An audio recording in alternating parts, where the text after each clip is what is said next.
this is a sick person speaking joyfully and enthusiastically about a desire for people to beat up another person. He is voicing homicidal rage.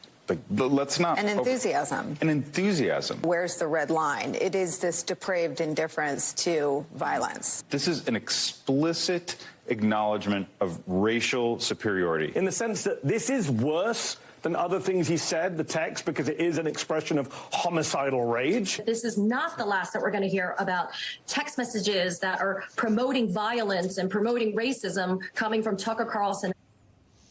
You've seen that line there multiple times, voicing homicidal rage. That was the reaction from the folks over at MSNBC to a series of leaked text messages in which fired Fox News host Tucker Carlson condemning a group of Trump supporters for assaulting an Antifa protester, commenting, "That's not how white men fight." Again, that from the text. Yeah, it was part of it, right? We get the full image that came out, published in the New York Times. Back now with our friends from Newsbusters, Curtis and Tim. And Tim, I'll go to you. Just your thoughts on the coverage of media outlets and how they continue to offer analysis for the firing of Tucker Carlson and what's leaking out of the decision behind it.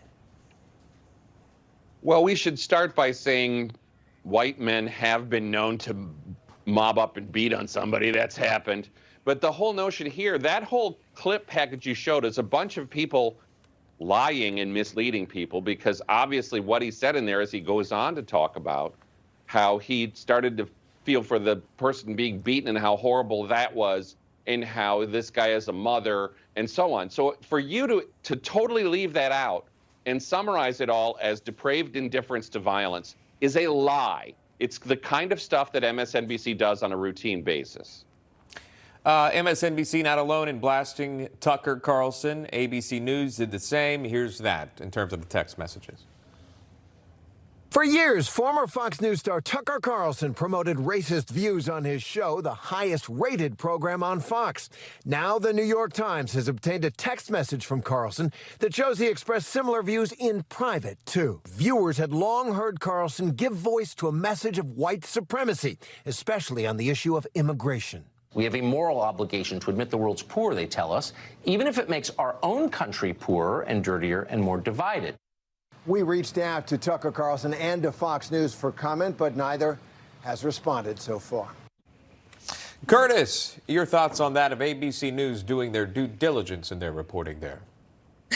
Terry Moran is not the brightest tool in the shed for saying stuff like that. There's really nothing wrong with what Tucker Carlson would say, because mass immigration, it's not racist to suggest that, yeah, we have finite space, finite resources, we're banning gas stoves, we're not supposed to have meat, we're supposed to have electric cars. What are we going to do with all these people if you think we should just open up the floodgates and let people come in, or do we even have a country? You know, this notion of borders. Real quick, I just have to say on MSNBC, it was hilarious to hear Nicole Wallace talk about Tucker Carlson being violent. She's talked in the past, she said Donald Trump wants to exterminate Latinos, and she said that she wants to wring Sarah Huckabee Sanders' neck in the past. So I just found that first exchange particularly ironic. But Terry Moran, he's the legal correspondent, longtime Supreme Court guy, so he knows his like lingo terminology. Yeah, right. Yeah, and again, we don't know exactly the reason why Tucker Carlson is no longer working at Fox News, but again, somehow Media Matters gets a hold of clips of what's going on behind the scenes at his show, and then also the New York Times is obtaining text messages. We mentioned MSNBC. We just got news from The Hill reporting that President Biden will actually be joining MSNBC for a sit-down interview with host Stephanie Ruhle. Maybe some of these names sound familiar to you, and they're going to air the interview on Friday at 10 p.m. Eastern Time.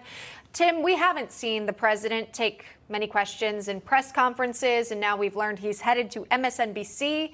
This will be an appearance after the announcement that he is seeking re-election. Your thoughts on the decision? What can we expect from that interview? Well, I was sitting there hearing you saying he's going to do an interview with MSNBC, and I was wondering, is it Jen Psaki? You know, is it Simone Sanders?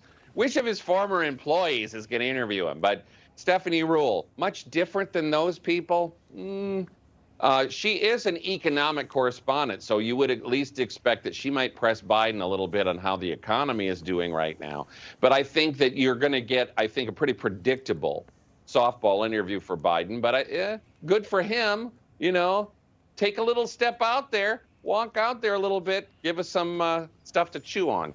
Friday night. Yeah, Friday night, the Friday dump. He's putting his toe in the water, at least that much. 5 seconds really quickly. Curtis, your thoughts, and we'll move on.